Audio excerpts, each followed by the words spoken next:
the second official podcast for the Greg and Domenic shows, Greg and Domenic podcast, TBD on the name. What's that? I said I have some ideas. Oh, okay. Well, we got to keep having things to tease our audience along the way, and a name for the show, that's a good hook. One of these days you'll come to the show and we'll have a name for it. How about that? For now, it's the Greg and Domenic podcast. So this week we want to switch gears slightly. Talk a little bit more, perhaps introspectively, talk a little bit more about something that is very near and dear to my heart, and I know is near and dear to your heart, Domenic, and that is the journey into consciousness and different aspects and components of what that is. And one of the things in my life that's become really clear as I continue on this journey is taking responsibility. Taking responsibility is a massive piece to the journey of growth and healing and consciousness and development. Would you say this has been a reflection in your journey too? It has. I mean, it's an interesting word, responsibility. And I want to say hello, everybody. Thank you for joining us if you are. And I'm going to post in a minute. I'm going to post the link for any of you that want to go live with us to discuss this topic of responsibility. And then we can have me, you, and another person, or 4 persons, or 5 persons. So it's going to be like a little panel if you want. I see that there's somebody watching right now. But to answer your question, I'd like to go back just a little bit into my past at the age of about 28, 29, right in there. Maybe it was a little bit younger, 27, 28, 29, but it doesn't matter. I was introduced to this thing called responsibility. Now, I grew up knowing and understanding what I thought was responsibility. And then when I got exposed to a different definition of responsibility, it completely changed my life. And I like that it's little things like that can make such a massive impact on our life. And so even though that word responsibility, it's however many characters long, it has enormous, what's the word I'm looking for? Magnitude, possibilities, implications, whatever. So, I did in my lifetime, I've done training all over the planet. And after I learned this concept of responsibility, the person I learned it from, he was saying, what does this word responsibility mean? And I'm like, well, it means to take ownership. It means to, be in control. It means to not blame and all these other things. And he said, that's right. But now look at the word from a different perspective. Flip the words responsible around. And then now what does it say? Ability, response.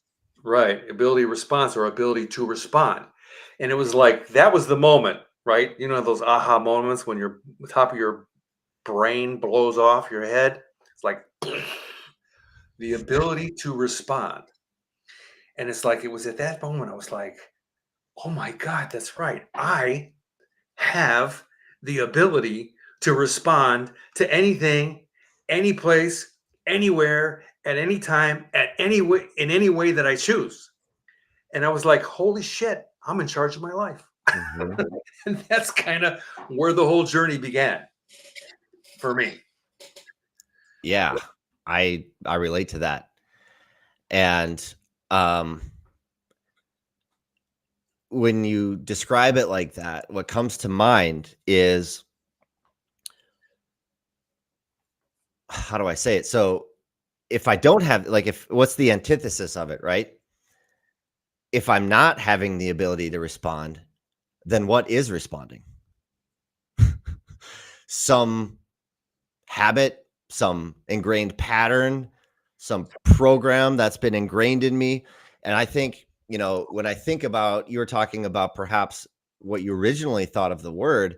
And I think about, like, in high school and my mom being like, okay, you're going to go out, be responsible. Right. And to me, I was associated with do the right thing. And well, that's a whole nother conversation itself, because you break down, well, what is the right thing? Who's to say what's the right thing? Who's to say what's the wrong? But there's sort of this, like, be responsible puts you down this one lane track of how to be that feels like everyone should just be responsible.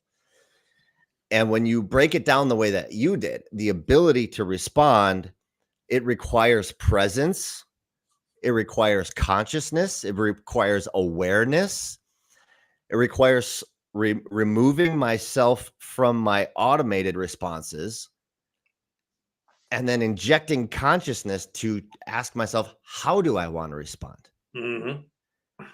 And that's a lifetime journey, just to, like, deconstruct one moment, particularly if it's something that is so triggering to us, right? We talked last week, I think we've talked a little bit about politics and health and how easy it is. I see my observation, and I'm not exempt from this, but, like, how easy it is that when an emotional response or a program, like if I grew up, let's say, a Democrat, and then somebody says something about a Republican in a good way, it's like I have this automatic response to be like, and vice versa, without deconstructing it and asking myself, how do I want to show up?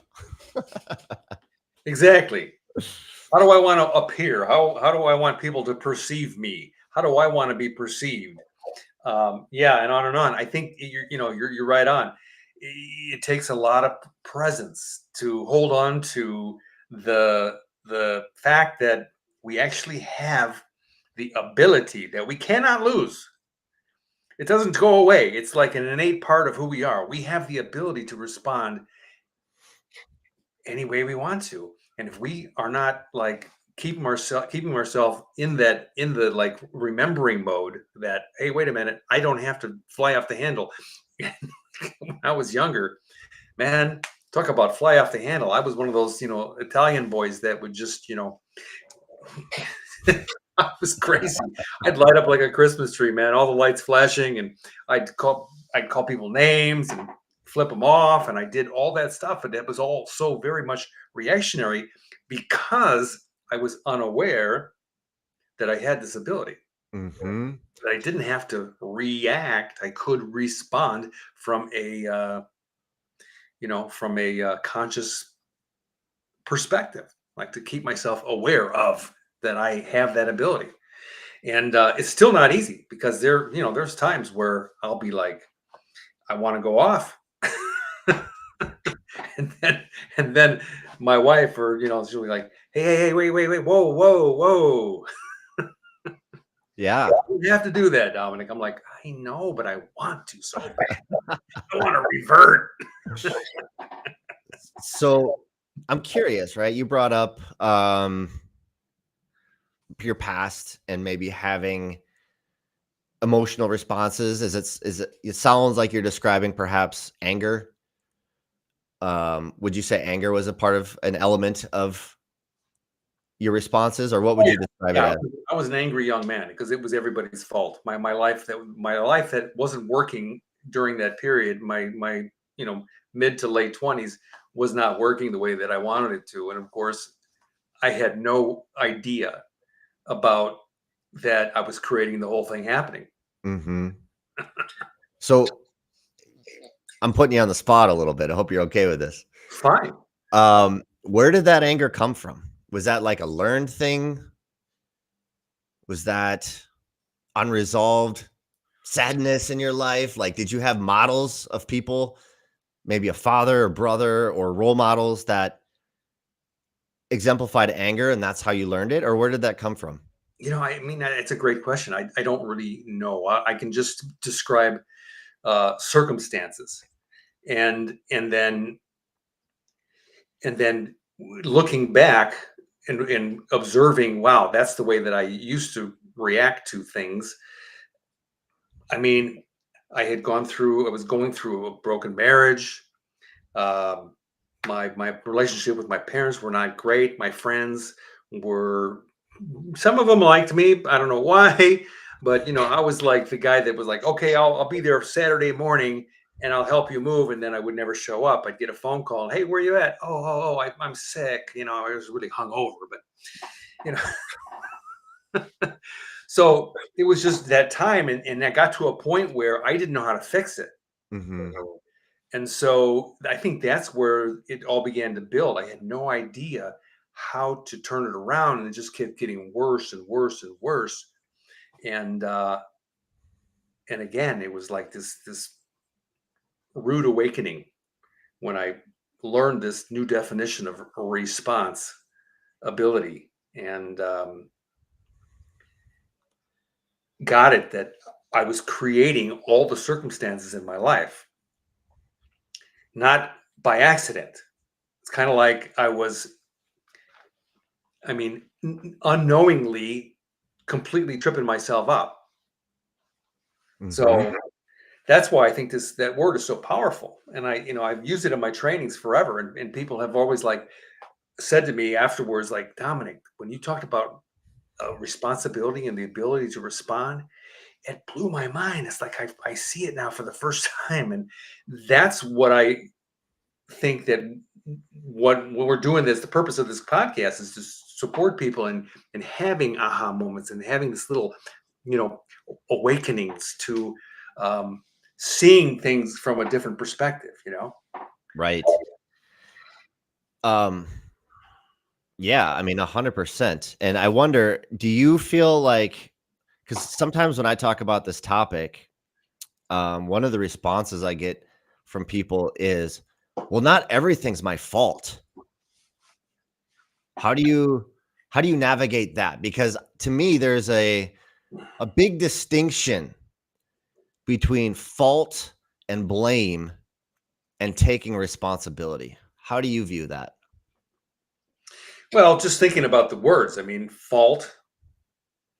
It's like it's kind of like when I want to put it on somebody else,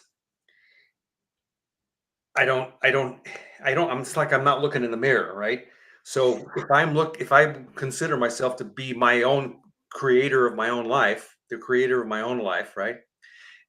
Which I do now, then fault doesn't even show up, or blame. It's like, how can I blame somebody for getting myself into a situation? So, like, Mhm. for example, um, um, I hit a deer a couple years ago, right? It was about 12:30 in the morning, and I'm driving down the road. And then what happened was I'm driving, Diane's sleeping. All of a sudden, this deer literally jumped in front of my car, and I barely had enough time. I hit the brakes a little bit, boom. And then I'm like, that damn deer. Deer jumped out in front of me. And now, I mean, 99% of the population on the planet will say, yeah, it was the deer's fault that jumped in front of you. Uh-huh. They don't realize that I take responsibility for my life. Like, who put myself in the car in that situation, driving down that particular road at that time of night when the deer just happened to be, maybe he was crossing the road. I don't know.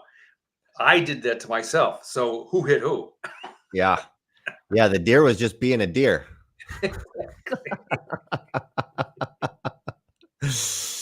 Oh, it's I don't know if that's a good answer, but that's kind of how I feel about it. Or not, that's kind of, I do feel like, I mean, I always look at how I can take responsibility for getting myself into every situation. I choose to be there. So whatever happens, I can't blame and I can't point the finger. yeah. Yeah, I know we both have just explored this concept about being the source of our life. And I remember being introduced to that idea. Uh, I was 16. We've talked about the workshop that we both uh, attended. And I was 16 when I attended it. And they talked about this concept about being the source. And I didn't really get it at that time. It sounded kind of like magic or something like that. But talking about how we are the creators of our universe, that we are the writer, actor, and directors of our own movie, which is our life. And what would it look like for me if that were true? What would it like? What kind of movie would I want to live? What kind of would it be? A love story? Would it be uh, an action thriller? A horror movie? I think, quite frankly, life has room for all of the genres at different times. But exploring that idea of the source, and it sent me down this journey for the rest of my life, exploring what does it mean to be the source of my life, and ultimately it has to do with what we're talking about, which is taking responsibility. And I'm going to go a little deep here for a second because I love this kind of stuff, but it's really valid. And the more that I research this and the more that I just experience it in my own life, I see that it's true. And that is this idea that we live, I don't want to lose viewers here, but that we live in a quantum energetic universe. Ooh. That we've been programmed, that it's this like three-dimensional, like there's matter and there's light and whatever. But a lot of people will be familiar with this, at least this idea that, it's biblical and it's everywhere. What we give, what you sow, so shall you reap. What I put out, so shall I receive. And that's and I want to cue a couple people. If you're interested in really exploring this, go look at quantum physics experiments like the double slit theory, the double slit experiment, things like quantum entanglement, and how things like thinking or observing something will change what it is. And based on the energy and based on the place that we're coming from when we observe it, it will actually shift the nature of what it is. And this is all scientifically proven stuff that I think we talked about this last week. Why aren't they teaching us this stuff in schools? And so, anyway, I'm going a little bit on a rant here, but ultimately what happens is people think, oh, well, quantum is so out there. It's so foo-foo. It's so unexplored. It's so this. No, this is like mathematically, scientifically proven stuff. That the mood, you could say the mood or the place that I'm coming from when I observe something will affect how things occur out in my universe. Mm-hmm. So it's like when you said, it's like when you're coming from a place that's angry, all of a sudden you find all these things in the world to be angry about. And then I would imagine, Domenic, what happened to you when you started to understand your ability to respond and you started choosing things like peace and calm and presence. I would imagine your universe transformed before your very eyes, that suddenly there weren't as many things to be angry about. Mm-hmm. Is that your experience? Well, I think that at first it was more about that I didn't want to be angry anymore. And so when situations would come up, even though I intellectually knew this, responsibility thing, ability to respond, it would come up. The anger would come up or the blame would come up. And so it took a while for me to practice. And it took, a couple of, it sounds, I know I'm a slow learner, but it took me a couple of years to really get to the place where, I could kind of keep myself st- st- stepped back. Is that a word? You know, away from the whatever situation that it was, Detached? instead of, huh? Like detached?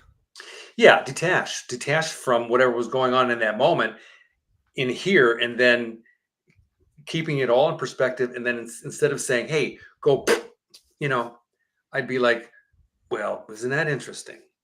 Mhm. You know what I mean? Mhm. So, um, again, it was just in the beginning, it was more about that I didn't want to be angry anymore. And then it was more like, well, how can I mend the relationships?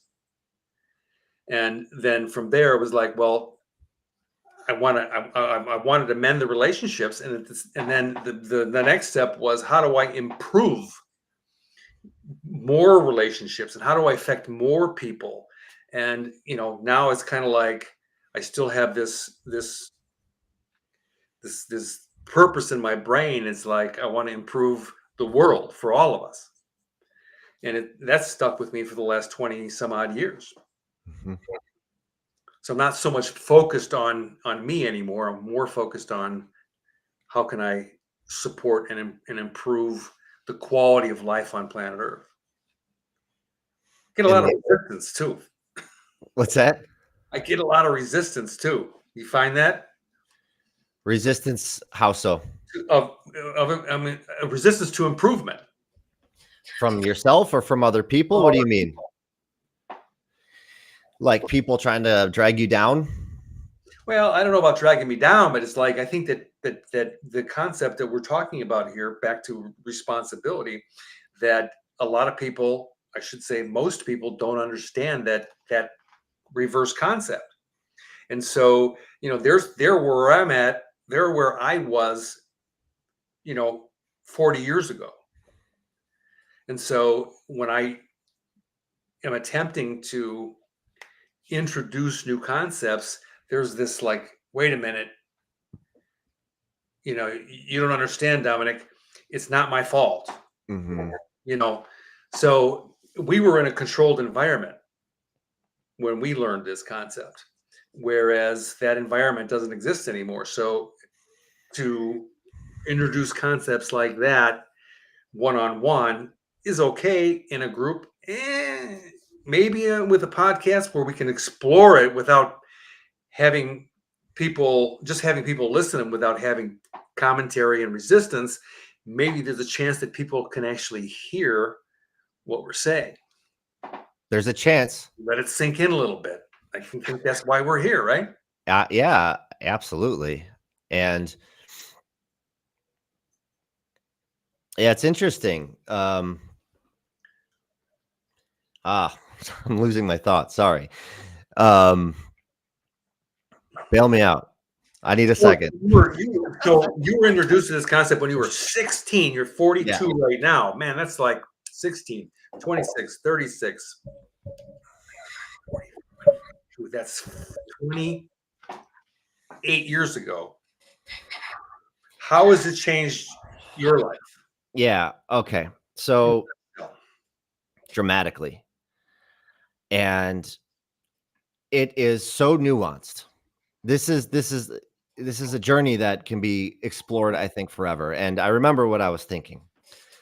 And there's very practical ways to practice this.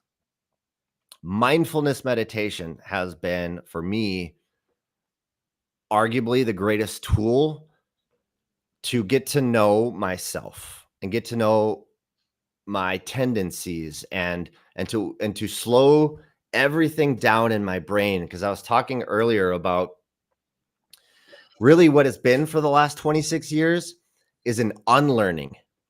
There's really nothing to learn.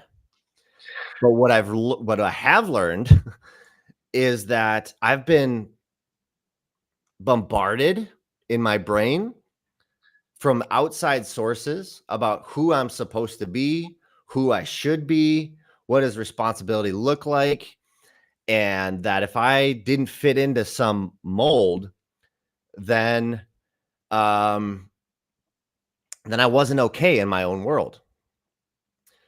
Well, mindfulness meditation, what it did for me is it started to like I could start to deconstruct what is me and what is some imposed program into my brain, into my program, into my being.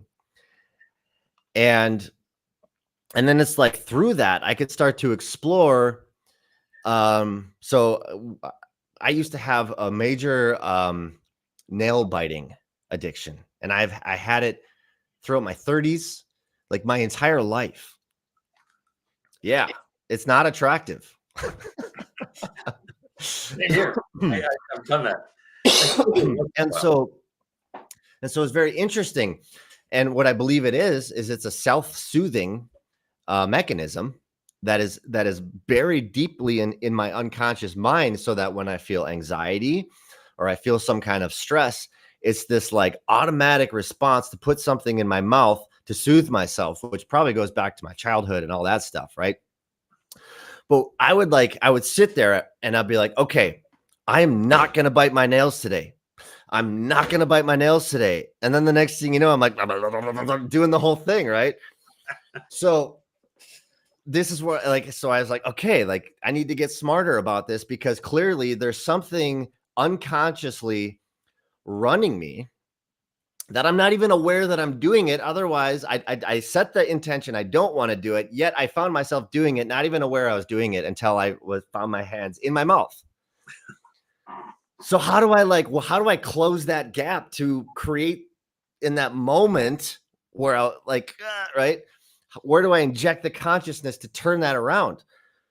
So what I started to do is when I would feel this sense of wanting to bite my nails, or the moment I caught myself with my hands in my mouth, I'd be like, sit down and meditate. So that's what I did. I'd sit down and I'd go in my body and I'd start breathing, and then I would listen to my body, and I would, oh, you know what? Wow, there's anxiety. I can feel it right here. It's in my body. I can feel it. And so it's like, instead of unconsciously just putting my hands in my mouth, I took the time for that moment to expand so that I could see what was going on with me. And I could actually feel the anxiety. And through feeling that anxiety, it gave myself permission to express it, whether it was just allowing it to sort of unfold, or whether it was crying, or whatever the heck it was that I needed to do in that moment. But naming it and being with it suddenly created the space where it's like, oh, I don't need to put my hands in my mouth. And then practicing and practicing and practicing and practicing. Now, like I've had times where I'll bite a little bit, but in general, I don't do it anymore, because I've learned how to connect with myself. I've learned how to be present with my body and identify what's a trigger, what's an automatic response. And mindfulness meditation, this is my plug for it. It's so helpful to get to know what's going on with you and what are your unconscious triggers. And your body doesn't lie. It'll tell you exactly what's going on if you take the time to be present with it and be still. So break that down. Mindfulness. What does that mean to you? Mindfulness. It just means so mindful. This will be a familiar concept to you, going back to what we have learned in the past. It's creating an observer. So, and maybe people have read the book Power of Now, an incredible book that's talking about exactly what I'm talking about right now. And that is, we have this thing in our brain that's constantly running, constantly chattering, our thinking, our ego, our whatever. And what we think until we wake up, what we think is that's who we are. I think that I'm this thing that's complaining or angry or whatever is going on. But then what I realize is that I can get curious about this voice. So who's curious about this voice? If I'm this voice, who's the one that's curious about this voice? So that's what it is. It's like you were talking about detaching. It's about elevating myself to see that there is this voice, that I'm actually not this voice. I have a voice in my head. And then that separation is mindfulness. It's being mindful of the voice. It's not saying, when I say I am anxious, that's not true. What's true is that I'm feeling anxiety. I am not anxious. That's not who I am. It's an expression of something that's happening within inside of me.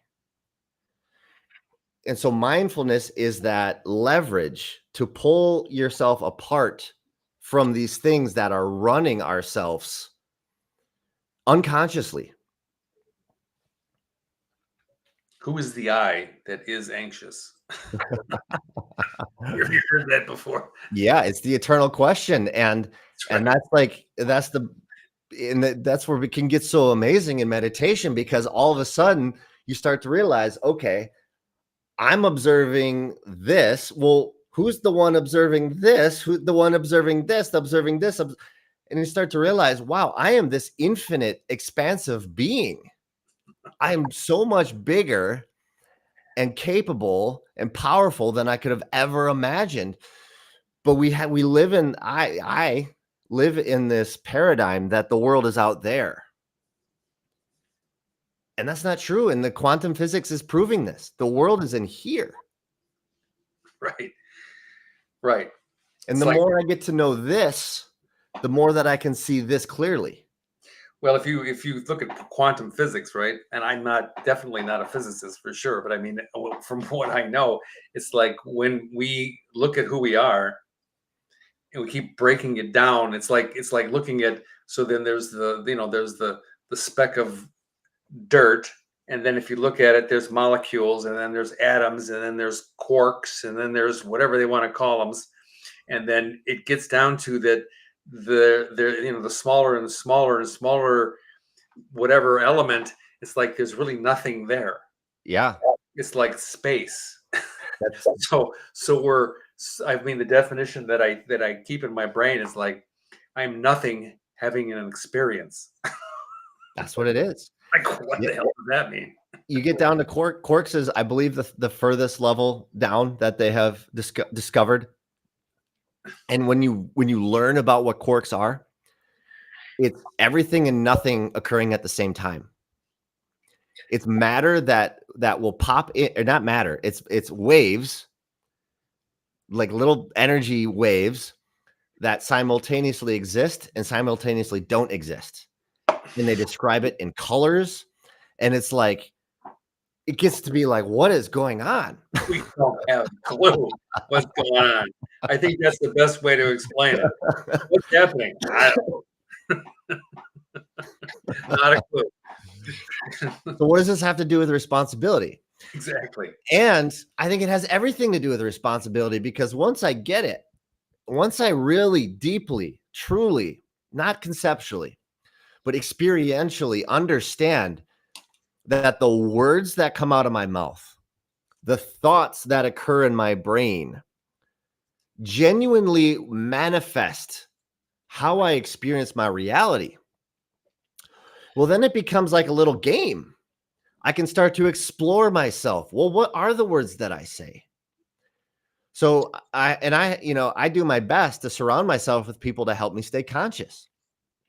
And I was talking to a very good friend yesterday, and I was describing something that was confusing to me.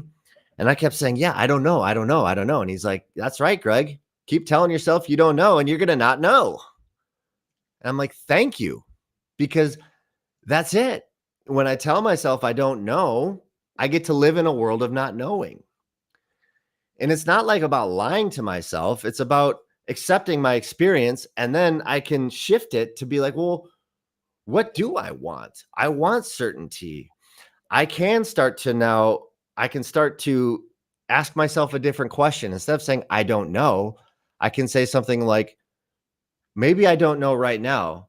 And if I could have it any way that I wanted, how would I want to know it? What would I want it to be? And then I can like shift that conversation.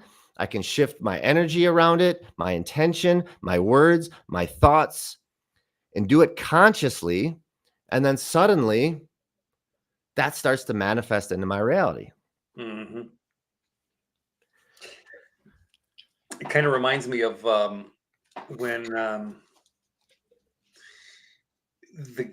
I learned this. I don't even know where, in high school or maybe it was college. It's like the experiments that these electrician guys, these electronic guys, Tesla and Einstein, or all these guys that were doing all these different tests, they would they would do tests, and then people would observe, like electricity, for example. And electricity, it's like either in waves, like amplitude waves, or they're in lines or something. I can't remember. But what it boils down to is that when they did an experiment where, like, okay, so what do you see? Well, I see waves. And then another person would look, yeah, I see waves too. And then another person would look, I see lines. I see this, I see that, But I think that we choose to see things the way that we experience them, right? So the big question is, what do we want to experience? Mm-hmm. So responsibility, the ability to respond. What do I want to experience? And it's about choosing the experience that I want to have. In my last book that I wrote called Ultimate Game, I point out that I was talking about my experience, right? So I was like, I got to a place where I began to look at, so what do I want to experience? How do I want to experience my life, even in the little moments, even with relationships with people, conversations, driving down the highway, whatever it is. What do I want to experience? And I got down to that I want to experience joy. I want to experience bliss. All these higher level words, like I think we talked about this in the other podcast. Like happiness is like in the middle, right? Where sadness and upset and whatever the different emotions are, anger, hatred, all those things are down here. But there's happiness is kind of like in the middle. And then there's bliss, there's ecstasy, there, you know what I mean? Mm-hmm. So if I had a choice of how I want to experience my life, would it be happiness is kind of like a middle of the road thing, or would it be bliss, or would it be ecstasy? And I think that reaching for ecstasy is a much better idea than just being happy. The average person can be happy. So what do I need to do in order to experience bliss and ecstasy? It's all up to me.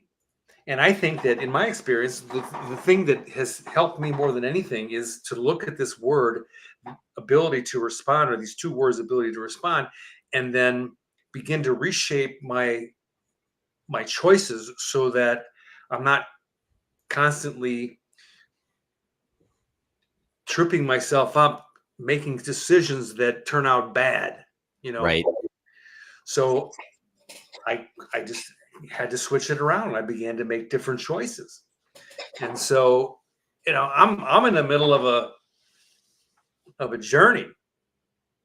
I'm not fixed. I mean, I'm not perfect. I'm not, but if I compare myself to where I was 40 years ago, I'm in an amazing place.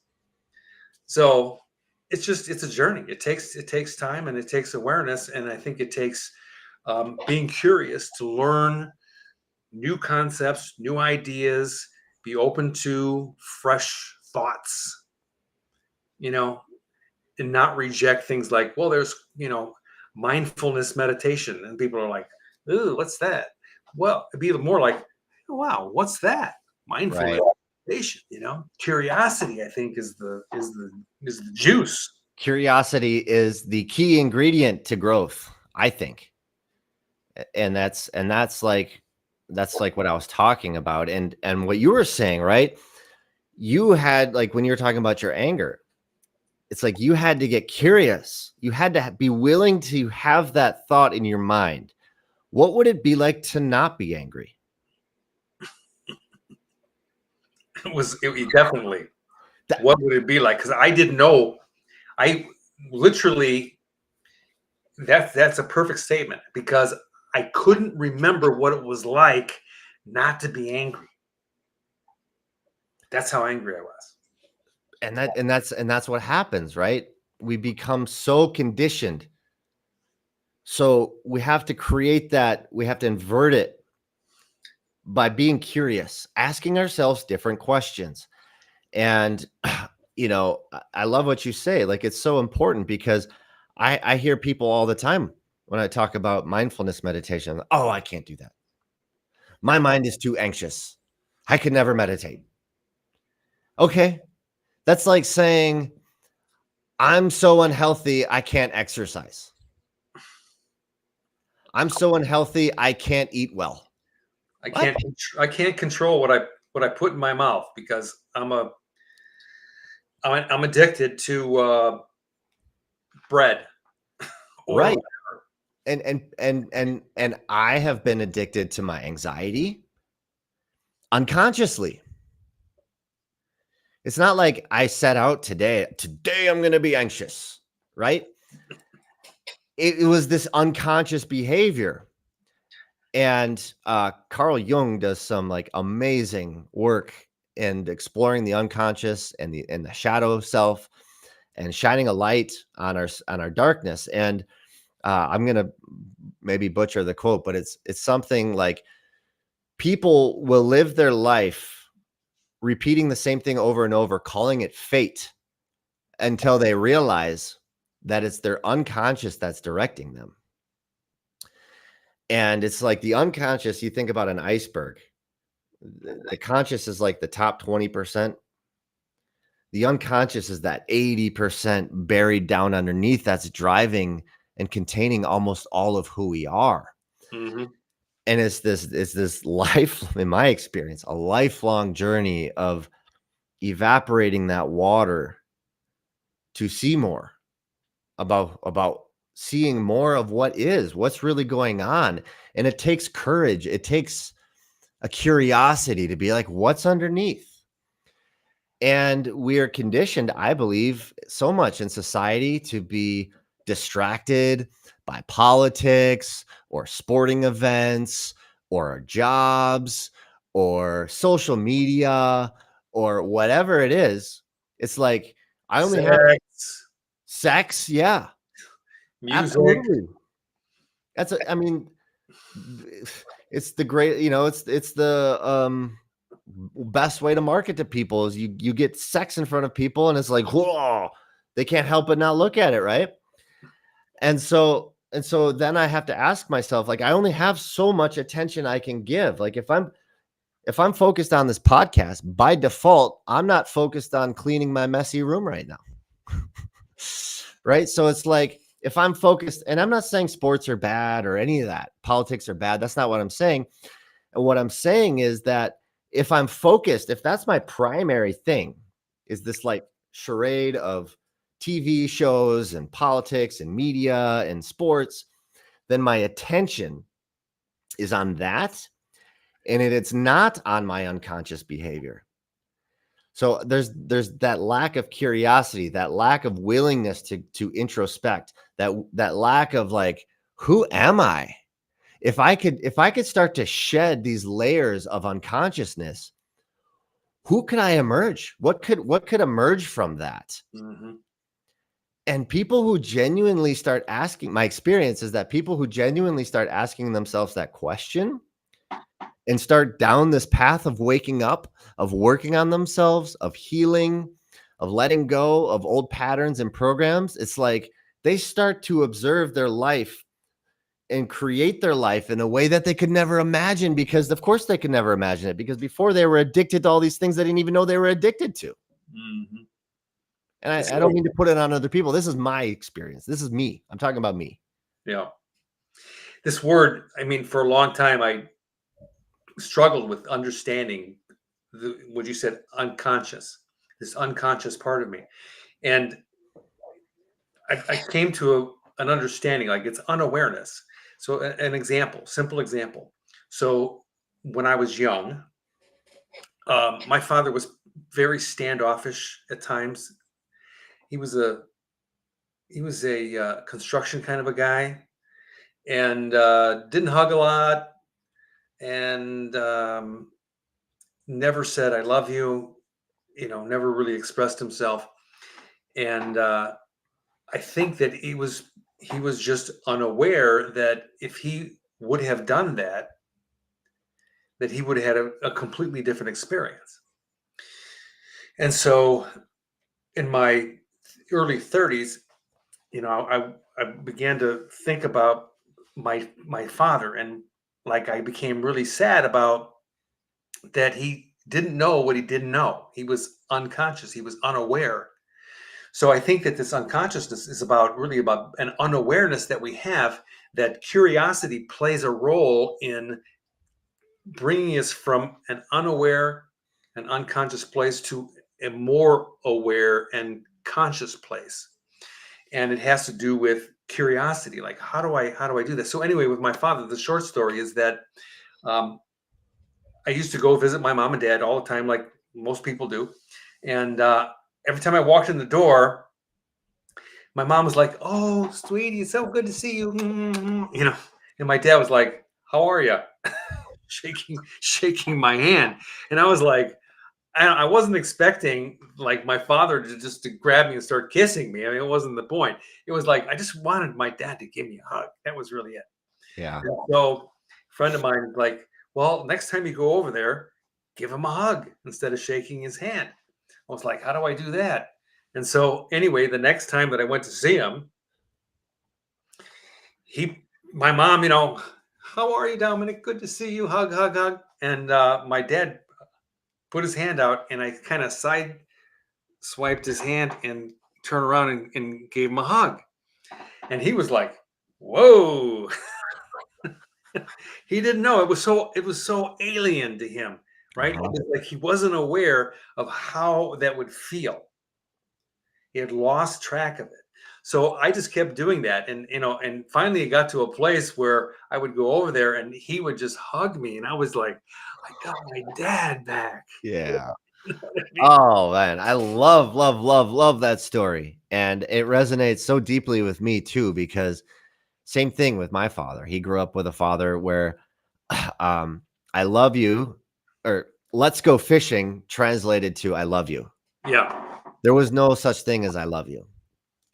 And it's when I woke up and realized that it's so important for me to have this relationship with my father, that I want a loving relationship with him. And it's important to me that I express that to him. And so I did the same thing. I came home after waking up and I started telling my dad I loved him. And at first he was like I could just see all the like smoke coming out of his ears and like, oh, this didn't ever happen in my life. Oh. And now every single time I tell my dad I love him, he says I love you. And this is like, maybe we'll talk about this another time. And like, this is where when I heal myself, when I have the courage to ask myself these questions, to get curious about waking up, to instead of accepting the status quo that, well, in our family we just don't hug. In our family we don't say I love you. Well, that's a program. That's a way that I can look at it.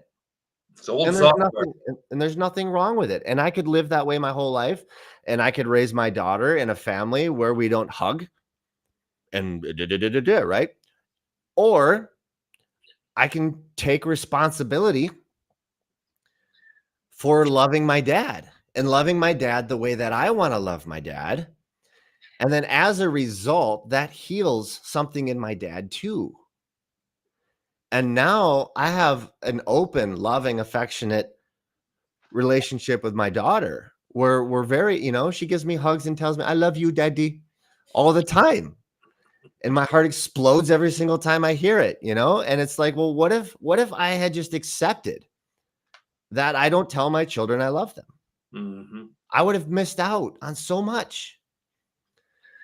And that's the power of waking up. That's the power. It's like now I get to live my life in a way that is so much more meaningful to me, the way that I really want to live it. And it gives my daughter this opportunity not to just live in that and to expand on something even greater than what I could ever live in my life. Like, I can't wait to see the things that my daughter teaches me as she wakes up on her journey. Hmm. She already has blown my mind. It's great when the kids are young because they are so pure and haven't processed a lot of the external garbage that gets filtered into the brain. And I can tell you from experience, two of my kids, I have four, and this is a really tough area of my life. Two of them don't talk to me, and I have it's a little embarrassing. However, I want to be open about it because, first of all, I don't totally understand why. I've asked them, they don't come up with an answer, and I'm calling them out. So if they ever listen to this, hey, whatever, it is what it is. I've reached out to them. I've said, let's talk, and they don't want to. So I know that there are people out there that just will not. They're dug in. They will not, or unwilling, or whatever the word is, to communicate. And the only thing that I can do at this point, because I feel like I've done so many things, written letters, whatever, and just give them the space to have their own awakening, their own journey. And hopefully, maybe before it's too late, they come to a realization that they could have had a completely different experience Mm-hmm. if they had known response ability. Mm-hmm. You know what I mean? Yeah. If so, I don't know. Life is a journey. Yeah. And it's amazing, Dominic, like miracles happen. And you're right. Sometimes people are dug in. And what I noticed is that as I work on myself, sometimes things happen that blow my mind. And I can always get to a place of acceptance in what in the space that I can create for somebody. It's like God gave us free will. And I think that, again, that's another topic for another day, but it has everything to do with it because in that moment of the ability to respond, that's me engaging that free will. Who do I want to be? How do I want to respond? Do I want to be someone disconnected from my father or somebody who's connected with my father? And I think almost everybody in like a conscious, curious state, if they're going to be honest with themselves, they would want that kind of connection. Mm-hmm.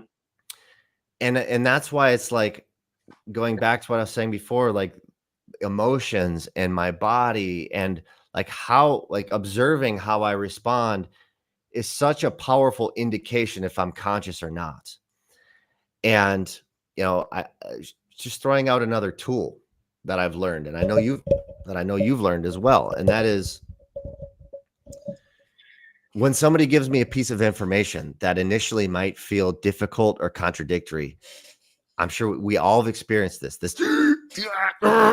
right? This like electric shock, like, no, you're fucking wrong, right? Like this. And what happens is like this big balloon just starts inflating inside of me. And and if I take that energy and I put it outward onto somebody else, I project it. That's me like taking that ability to respond and then putting it on you. And as a tool, what I've learned how to do is when okay. And if through mindfulness meditation it helps so much. That's interesting. I'm having a response. Okay, okay. I feel it. I see it. I don't need to give my canned, angry response, my emotional reaction. I can let this sit for a day or two. And with my friends who I feel like who are on this growth path with me, I'll often say to them, you know what? I need to sit with this for a day or two before I respond to you. Mm-hmm. Because I need to get clear with myself what's going on with me before I project anything onto you. And then it's like, that energy just sits there and I can be with it and understand what's going on. And then 2 days later, I can come back with this totally different perspective of, well, you know what? It actually got me really upset because of this, that, and the other. And now I can see how I'm responsible for creating that reaction. And you're absolutely right. And thank you for pointing it out to me. You gave me an opportunity to see something about myself that I didn't see before. but it's that ability to respond in that moment. It's like, how do I handle that information? Do I just bleh, puke it out onto everybody else? And that's been my experience, and something that like I've been going through for the past 2 years with a lot of my friends and relationships. It's like I feel like people are just so willing to dump their shit on me all the time. They don't know better. I mean, I think that's really what it is. People have been so used to dumping shit that it's normal, and they think that it's okay outside of family relationships. I mean, I can tell you dozens of stories when I was younger. You know, my sister did this, my brother did that. Anyway, I mean, I think that um, when you talk about mindfulness meditation, I'll bring it back up here. You know that what we talked about before was like getting acquainted with the observer. You know, the observer is there, whether we know it or not. It's like, I think through meditation, my experience has been that that the observer has always been there. I just didn't know it. So when I began to meditate, I was like, oh, wait a minute, I can actually watch myself, Mhm.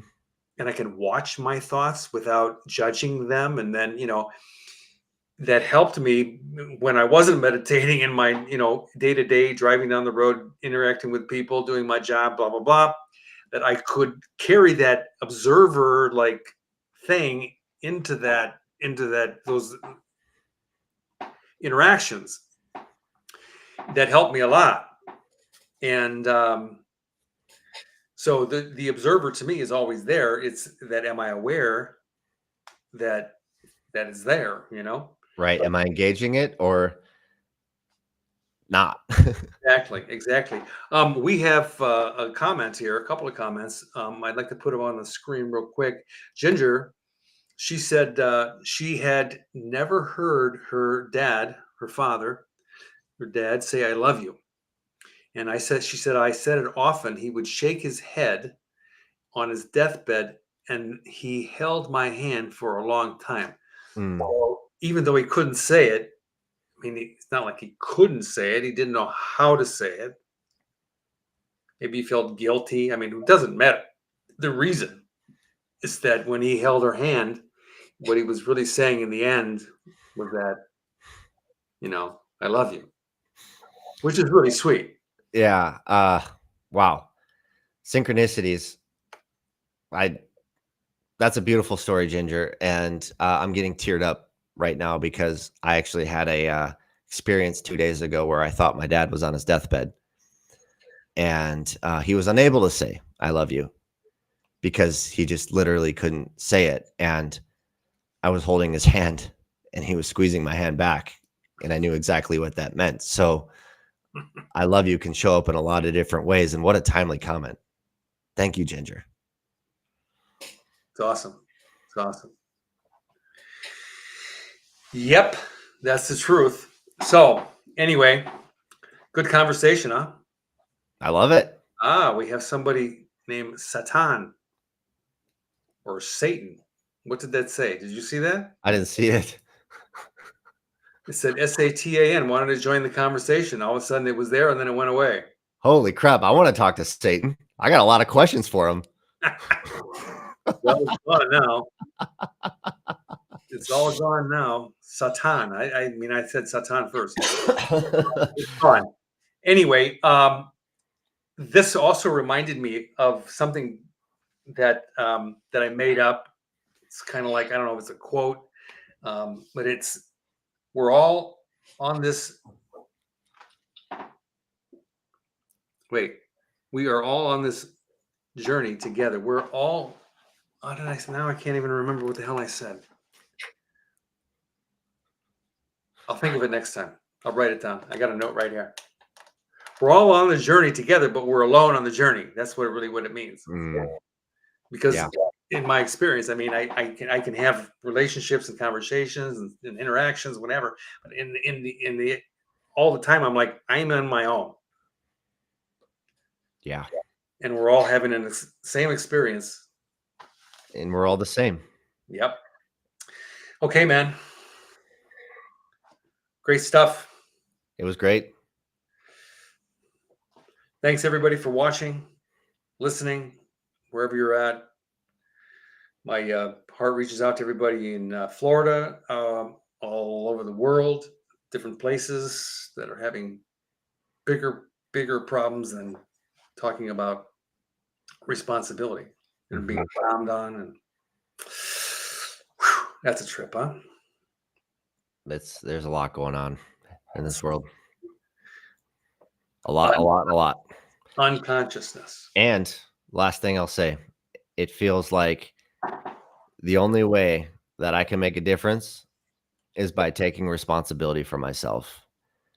And it's like through taking responsibility for myself, that creates the possibility of somebody else doing it. And we can all create our own ripple. Yep. And it's on me to take charge of me. And that's it. That's all I can do. Well, thank you, everybody. It's a blast. I love doing this. I remembered the quote. Do it. We're all on our own journey together. Love it. That's it. Okay. See you next week. Thank you, everybody. Thank you, Ginger. Thank you, everybody who watched. We'll see you next time. Bye-bye. Bye-bye for now. Love you guys.